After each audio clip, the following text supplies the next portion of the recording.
update. Kalau mau debat bagaimanapun juga kita harus expand, refresh. Jadi sambil break sebentar, nyapa teman-teman semua di sini. Ini sambil lihat ya, hadir dari Jogja, yes. Assalamualaikum Abah, waalaikumsalam. Papua Barat, oke, salam buat Papua Barat, Adiansah. Good, senang bisa nyambung. Kita sambil ngobrol. Nah, hari ini siang ya, jam 2 WIB. Saya ditemenin sama satu orang. Saya kenalkan ya. Nih, saya geser kameranya. Nih, saya sama dengan Tom Lembong. Tom. Hai guys. Say hi Tom. Halo netizen teman-teman. Gimana kabarnya? Akhir pekannya oke? Bisa istirahat, bisa nikmatin keluarga, teman-teman. Ya, ini seru nih Tom. Ini pertama kali nih kita bisa bareng-bareng. Ini saya gimana caranya? Kita mundur dikit ya. Mantap. Mundur dikit. Oke, kita harus geser dikit. Cukup, masuk semuanya ya. Harusnya suaranya masih aman. Iya, oke. Buat Aceh Aceh. Tamiang. Oke. Abah kapan Kabupaten Tanah Laut Banjarmasin? Insya Allah nanti. Pak Tom inspirasi saya tuh. Waduh, masa sih? Suara Pak Tom kayak penyiar radio, Tom. Tuh, suaranya kayak penyiar radio katanya. Iya nih. Aduh, muka aku merah terus disorakin. Apalah, ajusi lah, ganteng lah, suara ngebas. Tapi ya syukurlah, bikin gembira.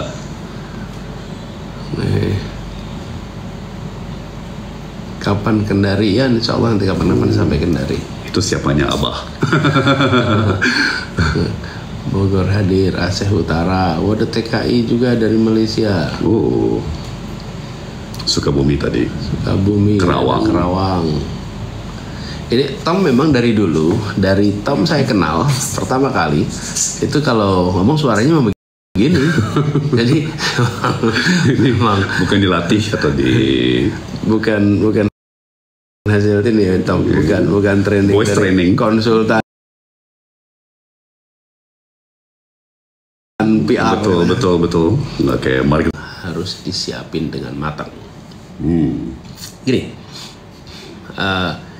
kalau pengalaman saya dulu ya, saya pun tidak memulai dengan jadi ketua OSIS. Jadi waktu saya SMP, pokoknya saya pengen ikut OSIS, pengen ikut organisasi, dikasih tugas apa saja kerjakan. Jadi jangan kita pilih-pilih. Saya waktu itu dapat tugasnya anggota seksi pengabdian masyarakat. Can you believe itu? Anggota seksi pengabdian. Jadi di rank di dalam ini ya struktur OSIS itu kan yang keren ketua OSIS, wakil, sekretaris, bendahara, ketua bidang, itu kan posisi yang kelihatan looks good. Saya itu cuman anggota pun pengabdian masyarakat. Jadi itu yang saya kerjakan. Nah dari situ kita dapat pengalaman. Jadi jangan berpikir posisinya.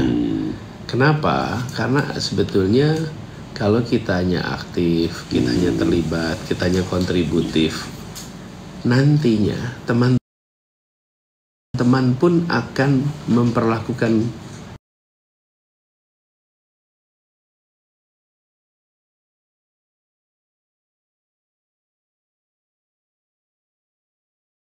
sebayanya. Kalau sebayanya mengakui Anda sebagai pemimpin, maka jadilah Anda pemimpin muda. Nah, pemimpin muda itu tidak tergantung kepada posisinya, tapi tergantung kepada apresiasi dari lingkungannya. Karena itu menjadi pemimpin di kalangan anak muda adalah mendapatkan pengakuan dari sebayanya. Dengan sendirinya nanti Anda akan, kalau Anda terlibat, Anda aktif, Anda membantu, Anda menunjukkan sikap suportif, memimpin tanpa membuat perasaan mendominasi, wah itu udah nanti dengan sendirinya. Benar nggak Tom? Itu Banget, suasana banget. leadership kan? banget. Jadi ada pepatah fokus on the process, not the result. Jadi, benar sekali. Ya, dan kalau begitu nantinya kita tidak mengejar posisi. Saya jadi ingat ini Tom, ada satu sastrawan dari Rusia, namanya Dostoyevsky. bukan Toto hilang namanya. Coba kita cari. Namanya sastrawan ini Ya. biasa nyebut Toto sekarang hilang namanya. Ya, otak udah penuh dengan materi debat. Namanya bukan Dostoy, namanya itu adalah namanya Toto hilang. Oh my god. It happens. It happens. Jadi dia menceritakan bahwa prinsip yang menarik sekali yang dia pakai ini di dalam urusan drama, di dalam urusan teater. Jadi dalam drama teater itu ada peran dan ada aktor. Oke.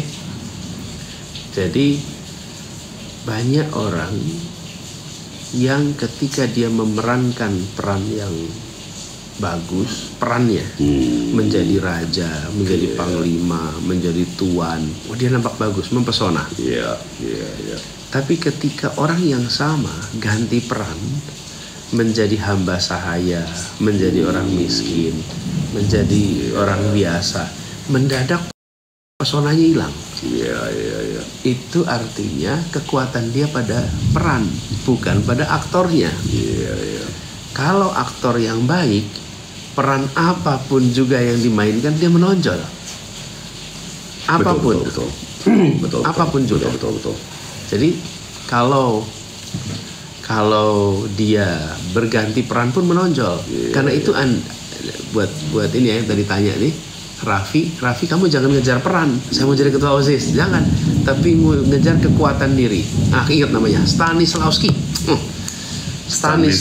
Konstantin Stanislavski. Ini tuh dramawan terkenal. Nah, dia bilang kekuatanmu harus pada kekuatan aktornya, jangan pada kekuatan peran. Ingat nggak kita kadang-kadang ada film yang si pemain itu hebat sekali di film itu. Terus sesudah ganti peran dia nggak hebat lagi tuh. One hit wonder.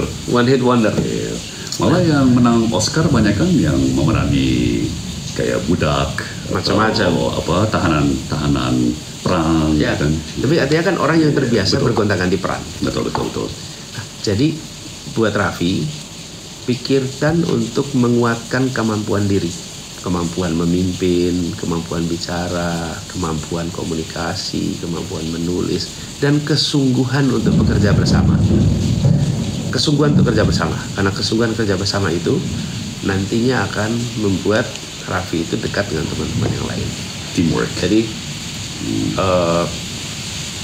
itu akan membuat Raffi dan teman-teman pun akrab, dan akhirnya nanti Raffi bisa jadi akan diakui sebagai yang memimpin dan kolaboratif lah, kira-kira gitu ya.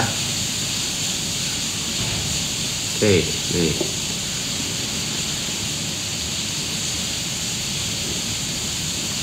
Ini sambil gerakin ya. Sapa from Sydney. Halo from Sydney. Wow, you're from faraway land. Tom, when was the last time you visited Sydney? Sydney was with you. Oh, waktu bareng kita ya? Waktu bareng musim semi tahun lalu ya. Was it last year? Iya, was last year. Sorry. 2023. Ya, now 2024. Udah 2024. Ini April Mei ya. Ya, saya sama Tom ini kita ini mulai bersahabat, berteman sejak 2005 ya Tom ya? 2005. Pertama kali kita interaksi 2000, udah lama teman-teman. Dan kita sering tukar pikiran, tukar gagasan. Jadi dari mulai perkenalan, jadi pertemanan, jadi persahabatan. Nah itu stage-nya tuh. Dan ini yang udah kita jalani sama-sama. Jadi kemarin kita waktu jalan bareng-bareng, Seru banget ya. seru. Kita sering berapa kali pergi bareng. Pernah ke Afrika bareng Tom? Betul ke Tanzania. World Economic Forum. World Economic Forum, Young Global Leaders. Di waktu itu aja ini sudah dijemput dubes. Padahal iya loh. Terus ada dubes ya? Iya loh. Apa kita yang lain kan naik angkot umum dari bandara ke hotel. Masa sih? Iya loh. Tahun berapa? Nggak tahu. Anis kenal dia dari mana gitu. Pokoknya dia kayak akademisi atau sama-sama ini. Terus kok dijemput dubes? Alhamdulillah. Di Dar es Salaam, Tanzania. Dar es Salaam. Iya. Itu juga salah satu pengalaman unik tuh setiap kali kita datang ke Young Global Leaders. Ada satu hal ya, Tom, yang pada waktu itu yang saya ingat. Manage meetingnya pakai karikatur. Betul. Ingat Ada ya? papan-papan putih. Ya kan, terus ada kartunis gitu ya. Persis. Bikin karikatur komik kayak komik ya. Jadi saya cerita dikit nih sama teman-teman di sini. Pada waktu itu ada pertemuan, setiap kali ada World Economic Forum, itu sebelumnya ada Young Global Leaders Summit juga. Nah, waktu itu saya salah satu bersama Tom, Young Global Leaders dari Indonesia, lalu kita berangkat ke Tanzania.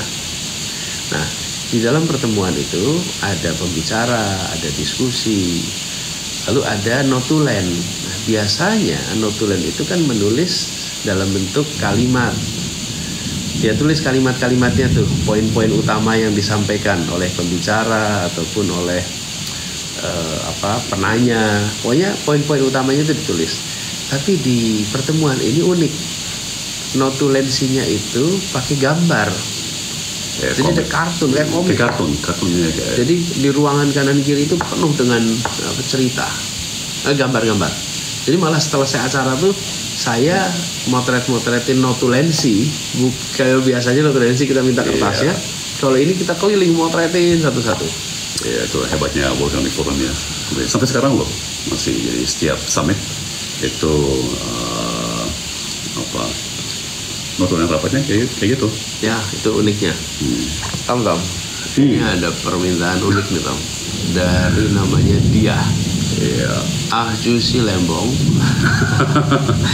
Ceritain perawatan kulit awet muda. Oke, Tom, you have your own screen now. I'm off. Oh my god. Oke. Gimana tuh cara perawatan kulit? Ada perawatan nggak? Do you have a special skin care? Ini bikin saya ingat debat capres di Amerika. Partai Democratic Party, ya kan? Ada Elizabeth Warren. Terus ya ada yang nanyain itu senator Warren, ya kan, Elizabeth Warren, what is your skincare regimen terus ya jawaban dia sama seperti jawaban saya, like water, air, itu aja. Terus lang ya masih pakai lap aja ya, pakai lap biasa, lap kain, terus dibasahin dengan air, terus digesek. Ini udah cukup ya. Ya maaf, itu saya sih. Tapi sebenarnya sih yang kunci itu sebenarnya bukan cuman permukaan kulit ya. Sebenarnya sih kulit yang sehat itu kan mencerminkan tubuh yang sehat, badan yang sehat. Jadi menurut saya permukaan kulit itu cuman ya di ujung ya. Jadi akarnya adalah kesehatan tubuh dan badan gitu. Jadi gizi, tetap gizi, minum air, stay hydrated, ya kan. Kemudian ya yang Anda bilang tadi, tidur mencukupi, ya. Pasti juga stres juga, stress management kayaknya, apalagi buat anak muda zaman sekarang ya, kayaknya stress management dan kesehatan mental itu penting banget ya. Karena kalau nggak kan pasti jerawatan kalau stres. Gitu ya. Iya, kayaknya banyak masalah kulit itu karena stres ya. Makanya dinikmati gampang untuk dikatakan, tak selalu mudah untuk dilakukan. Betul. Nah, Tom ada lagi nih Tom, pertanyaan. Waduh. Sebentar, Tom. Saya jadi hostnya Tom dulu Tom ya. I'm browsing now Tom. Iya. Dari HM, tips masuk investment banking Pak Tom. You're an investment banker, so can you share tips? Well, mungkin pertama kita harus realistis ya. Perbankan, sektor keuangan pasti semuanya mengenai angka ya. Jadi udah pasti harus pandai di bidang matematika, mau tidak mau. Ya. Bisa sih masuk di sektor keuangan, bahkan investment banking sebentar aja tanpa pandai angka-angka ya, tapi nggak bakal lama. Mungkin misalnya karena pintar bikin PowerPoint, ya kan, pintar bikin paparan, pintar desktop research. Ya. Tapi kalau mau berkarir agak lama ya, ya 3, 4, 5 tahun memang harus pintar angka dan matematika ya. Matematikanya itu matematika apa? Matematika kalkulus atau matematika apa? Ya, jadi sebenarnya sih kebanyakan matematika simple ya, karena ini akuntansi. Tapi beda ya. Menjadi akuntan dengan menjadi bankir ya. Jadi tipe akuntansi yang kita harus pandai itu istilah saya itu akuntansi yang praktis ya, financial accounting. Jadi bukan tata buku sebagai akuntan atau auditor ya. Jadi functional accounting lah. Ya, jadi tata buku yang fungsional. Nah kemudian setelah itu tergantung mau spesialisasi ke arah mana ya. Kalau misalnya mau ke pasar modal, itu beda lagi. Ya. Tapi kalau mau ke commercial banking, corporate banking lain lagi. Ya. Tapi pada dasarnya sih. Nah ini mungkin ya, Tom. Ya. Banyak di antara kita ini yang suka takut sama matematika. Apa tipsnya biar sama matematika itu kita bisa menikmati? Ya.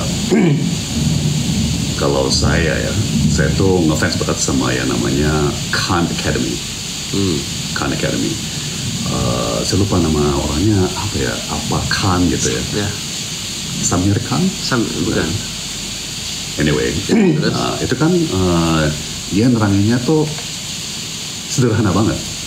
Ya, pakai logika, pakai akal sehat, ya kan, pakai analogi. Jadi sambil nulis di digital whiteboard gitu ya. Jadi saya sangat recommend ya.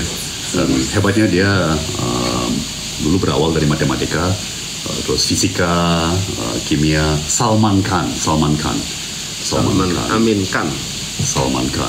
Khan Academy itu sumber online yang luar biasa ya, yang dipakai oleh pelajar dan bahkan dewasa di seluruh dunia ya, untuk keterangan yang simple. Ya, terus kedua ya, yang Anies dari dulu selalu ngajarin kan, sebaiknya kayak gituan dilatih dengan contoh-contoh praktis yang sehari-hari, yang seminggu-minggu ya kan. Yang saya ingat banget tuh 15 tahun lalu Anies pernah jelasin ke saya. Jadi jangan ngajarin pakai silo ya kan, kimia ya kan, biologi, tapi kasih contoh yang nyambung dari hulu ke hilir gitu kan. Jadi ada kayak reaksi kimia di sungai ya kan, itu membuat sungai menjadi kondusif buat ikan seperti ini ya kan. Kemudian ikannya berenang ke hilir ya kan, komposisi airnya berubah gitu kan. Jadi saya kira matematika sama ya, sebaiknya dipelajari, jangan abstrak ya, pakai contoh-contoh konkret dari sehari-hari. Dan ini saya sering bilang sama anak-anak, belajar matematika itu yang serius. Walaupun mungkin terasa seperti berat, tapi penting sekali. saya kira-kira bulan lalu Tom ditanya sama Dino Pati Jalal. Dia tanya, sebenarnya bukan tanya sama Dino di acaranya Dino. Oh iya, ditanya di acara. Ditanya unexpected questions. What was your favorite subject when you were in school? Apa mata pelajaran yang disukai waktu sekolah dulu? Saya bilang saya suka sejarah, tapi juga saya suka matematika. Nah, kaget semua. Apa yang menarik nih? Jadi tanpa kita sadari, ketika belajar matematika itu kita dilatih untuk berpikir sistematis, berpikir logis, dan itu bekal yang baru dirasakan manfaatnya kemudian. Nah, saya sering bilang sama anak-anak gini, kalau kemudian anak saya Ismail kan senang main sepak bola, Mikail, Kaisar gitu. Jadi saya bilang sama mereka, kalau kita lihat latihan sepak bola, para pemain-pemain itu kayak nggak ada sepak bolanya. Dia lari-lari, maju mundur, lari belok kanan kiri. Kemudian dikasih gawang kecil-kecil, dia harus lari-lari di antara gawang-gawang. Drill. Dia harus harus muter, harus rolling. Itu semua. Terus pertanyaan di mana main bolanya? Kok latihannya itu nggak kelihatan main bola? Latihan itu lari, loncat kanan kiri, loncat maju mundur. Kemudian, itu saya bilang itu seperti belajar matematika. Pada saat kita belajar, seperti kita mikir, ini apa manfaatnya ini semua? Tapi begitu dia main sepak bola, ada yang sliding, dia langsung bisa lewat. Mau nendang dari sudut miring, dia bisa lakukan. Jadi proses pembelajarannya itu, matematika itu menjadi sangat penting karena membuat kita bisa nanti ketika dihadapkan dengan masalah, merumuskan masalah dengan benar, menempatkan, kalau apalagi udah mulai belajarnya sampai kalkulus itu, menempatkan masalah itu kayak matriks itu. Betul. Nah, di mana letak masalahnya? Ini di sini. Jadi geometri, trigonometri. Jadi tadi Tom bilang soal investment bankers perlu matematik. Rasanya untuk banyak hal dalam hidup ini juga perlu bekal matematika. Betul. Ya, betul sekali. Nah, ini agak serius kita ngobrol. Iya nih. Apalagi buat Sabtu sore gitu ya. Sabtu nih. Harusnya ngomongin yang weekend gitu ya. Tom, ada yang tanya tadi itu, etalase kacamata nomor berapa? Baru beli kan biasanya kacamata saya yang gelap, jadi kayaknya dengan kampanye harus keren-keren dikit gitu. Kita coba yang ganti yang perak ya, hanya buat yang kacamata baca ya. Om Lembong, Senin ketemu di Surabaya ya? Siap. Sampai ketemu di Surabaya hari Senin. Masya Allah, sudah ketemu Surabaya. Pak Anies, kapan acara desak diajar ke Jambi? Ya, insya Allah nanti kita sampai ke Jambi lagi. Abah doakan studi master saya di UGM rampung tahun 25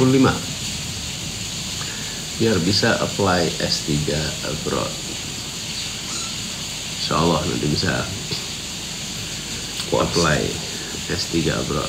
Sama-sama alumni Gajah Mada.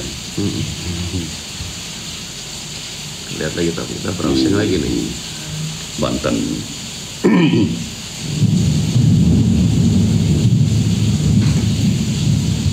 Tom, film favoritnya apa Tom? Anies dulu. Saya ini sebenarnya kemarin lagi pengen menonton film Napoleon. Habis ternyata tiketnya. Bukan. Oh, udah nggak tayang. Udah nggak tayang. Iya benar juga ya. Saya suka film-film yang punya cerita sejarah, sebenarnya bukan cerita sejarah dokumenter ya. Ada konteksnya gitu. Ya, kalau saya kan Anies tahu total nerd. Jadi saya kan sukanya yang science fiction, sci-fi, Star Wars, Star Trek, ya kan. Tapi yang mungkin nih lihat Tom ya, Star Trek. Tom, sebutin nama-nama di Star Trek now. Quickly. Okay, Captain Kirk, Commander Spock, Lieutenant Uhura,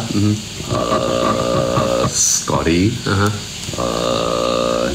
engineer kan di apa ruang engine, terus mulai ke yang jahat-jahat ya, penjahat-penjahatnya, Khan, terus Q. Itu Star Trek ya. Dasar ya. Kalau Star Wars sekarang. Star Wars. Tentunya yang paling terkenal Darth Vader atau Lord Vader. Lord, kita kayaknya kenal Lord juga ya. ampun. Sorry. Darth Vader, apa Luke Skywalker. Lord Vader. Lord Let's Jakarta. let's not touch that. Iya, siap. Oke. Siapa lagi Star Wars? Leia Organa. Tapi sekarang anak muda mungkin lebih ke siapa, Rey sama Yoda tentunya. Yoda yang bijaksana dan Si teman-teman, Tom itu beneran serius. Jadi Star Trek, Star Wars ya Tom ya. Dan segala sci-fi lainnya yang lebih aneh lagi. Itu salah satu hal yang saya suka dari Tom adalah dia selalu ngikutin perkembangan teknologi. Dia selalu ngikutin, bener nggak Tom? Banget. Obsesi banget teknologi sama gadget.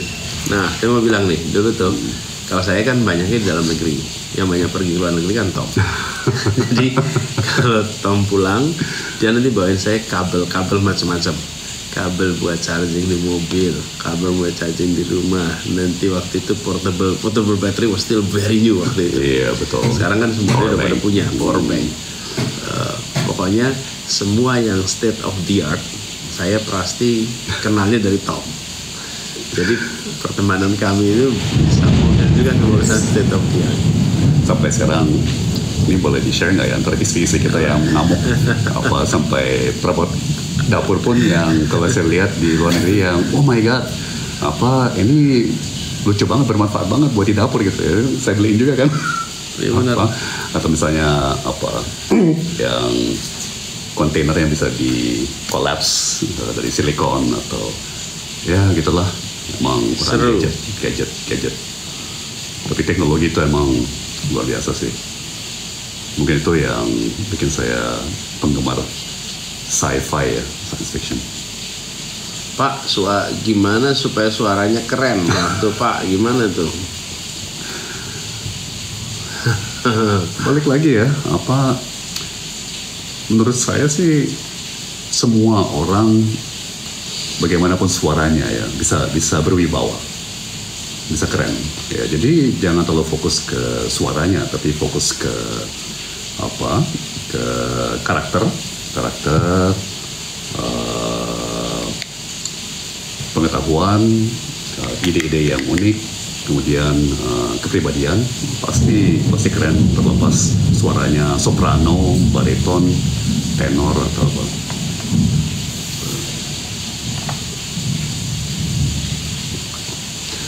Pak Anies dan Pak Tom, aku Arya dan aku ulang tahun ke-19 hari ini. Wow, Arya, selamat ulang tahun ya.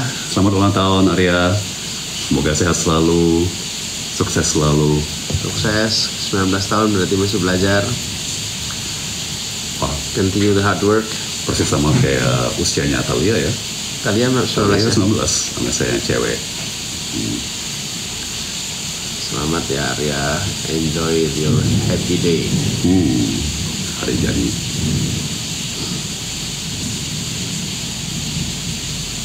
Mbah, butuh motivasi buat skripsian, apalagi teman-teman udah pada lulus. Memang itu paling sensitif kalau masih nulis skripsi, teman-teman udah pada lulus.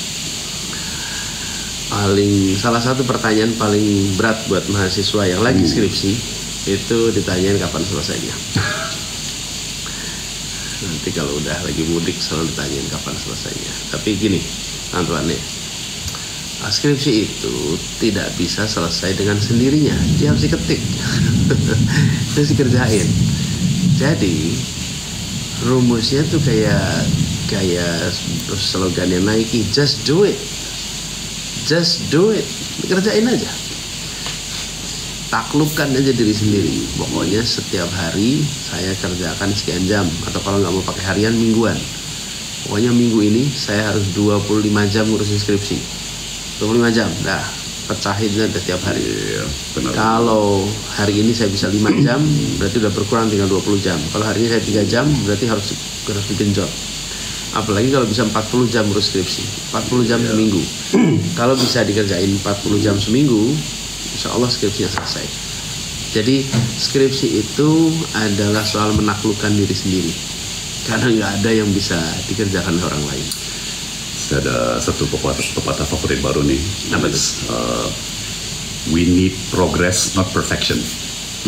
Ya, jadi misalnya suatu hari kita lagi bete atau lagi sakit kepala atau whatever, tetap show up. Jadi tetap nulis, ya meskipun hasilnya nggak bagus, tapi yang penting konsisten. Ya kan? Lama kelamaan mengalir tuh. Cuman di awal, aduh tulisannya jelek ya. Baik, tapi lama-lama mikir, nulis. Di prosesnya, ya itu yang Anies bilang, komitmen untuk konsisten ya. Ya. Terus, ya. Jadi good advice tuh. Artinya apa? Siapin waktu, disiplinkan untuk mengerjakan, dan kemudian beritahu aja sama salah satu. Kalau punya teman dekat atau orang tua atau keluarga, bahwa saya mau ngerjain skripsi minggu ini 30 jam, minggu ini 40 jam.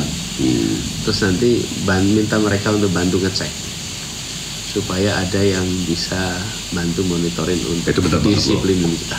Kalau nggak salah namanya buddy system. Yes. Ya, jadi emang jauh lebih gampang kalau kita punya teman yang kita bisa saling mendisiplinkan ya, atau saling saling jaga, itu jauh lebih efektif daripada mencoba berjuang sendiri ya. Karena self-disciplining is never easy. Tapi kalau kita ada teman yang ikut jagain target kita, insya Allah kan. Kita kan nggak enak, masa tiap minggu kita bilang sama teman kita, hari ini minggu ini nggak tercapai, ya kan? Otomatis ada tekanan, gitu ya. Namanya Vortigern. My best wishes to you. Dan insya Allah, seperti saya sering bilang, skripsi yang baik adalah skripsi yang selesai.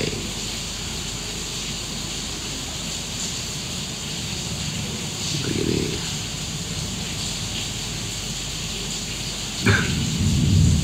Apalagi nih?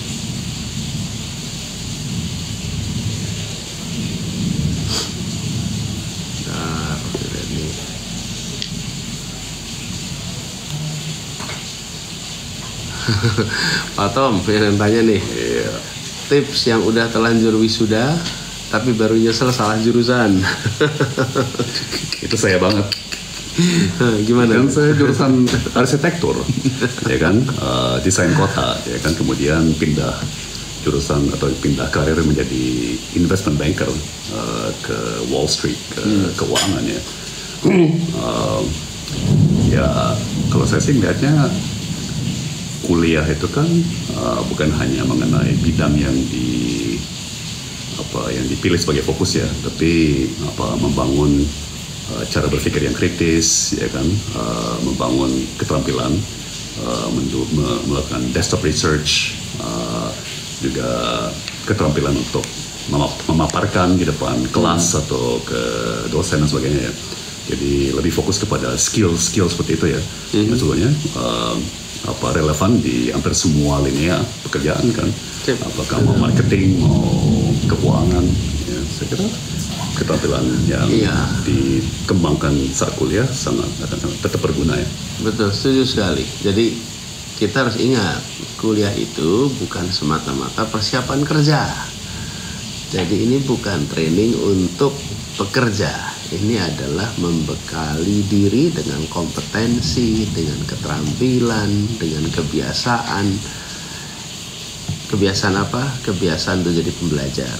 Kebiasaan untuk kerja keras, kebiasaan untuk kerja cerdas, kebiasaan untuk bisa berpikir di luar yang terikat dengan boxnya. Jadi yang tadi Tom sampaikan itu, Tom bilang tadi, kemampuan-kemampuan seperti itulah yang jadi bekal. Jadi jangan pernah merasa salah jurusan. Tidak pernah ada yang salah jurusan. Nggak ada. Bilang aja dulu, seperti Tom tadi bilang, jurusan saya dulu adalah arsitektur, city planning, dan ternyata itu membekali juga untuk bisa mengerjakan apa aja. membekali untuk jadi investment bankers yang sebenarnya kan nggak nyambung kalau ditanya bidang. Nah, jadi buat siapapun yang sekarang lagi kuliah dan terus merasa saya kok kelihatannya nanti bekerjanya bukan di bidang ini ya, bukan berarti sekarang Anda quit, terusin aja, tuntaskan sampai selesai. Karena dalam kenyataannya dalam hidup nanti ketika Anda udah kerja, Anda juga akan dapat pekerjaan, belum tentu Anda merasa nyaman. Saya tugasnya di sini, dikasih tugas sama atasan A, B, C, D, F, G. Do it. Jadi pengalaman beda jurusan dengan beda minat, dengan beda karir, itu bagian dari pengembangan diri. Ya, teman-teman sekalian, kelihatannya kita udah agak panjang nih. Waduh, udah 3/4 jam nih. Wrap up. Selamat. Tom, you wanna say last few words from you? Happy weekend semuanya. Manfaatkan dengan baik biar istirahat dan bersama keluarga dan teman-teman. Ada beberapa lagi, Anis. The days are long and the years are short. Jadi life is short. Manfaatkan setiap saat. Ya, memang kadang-kadang kerasa berat gitu ya, satu hari panjang gitu ya, tapi tiba-tiba loh kok udah akhir tahun lagi ya. Jadi time is precious, life is precious. Ya, setiap saat harus dinikmati dan dioptimalkan kalian. Yes, indeed. Nikmati hari Sabtu Minggu, tapi juga siapin target. Apapun targetnya, sesuai dengan apa yang kita rencanakan. Bikin guidance untuk menjalani target itu. Sehingga waktu yang tadi Tom bilang berjalan, kadang-kadang berjalan cepat, bisa diiringi dengan capaian. Ya. Oke teman-teman semua, terima kasih yang sudah ikut sama-sama, yang sudah sempat ngobrol. Insya Allah nanti kita ngobrol lagi di waktu berikutnya ya. Selamat menikmati hari Sabtu, hari Minggu. Doain ya, biar besok lancar. Terima kasih, salam buat semuanya. Assalamualaikum. Assalamualaikum. Nah, sekarang saya cari dulu nih ya. Matinya gimana? Nah, udah ada.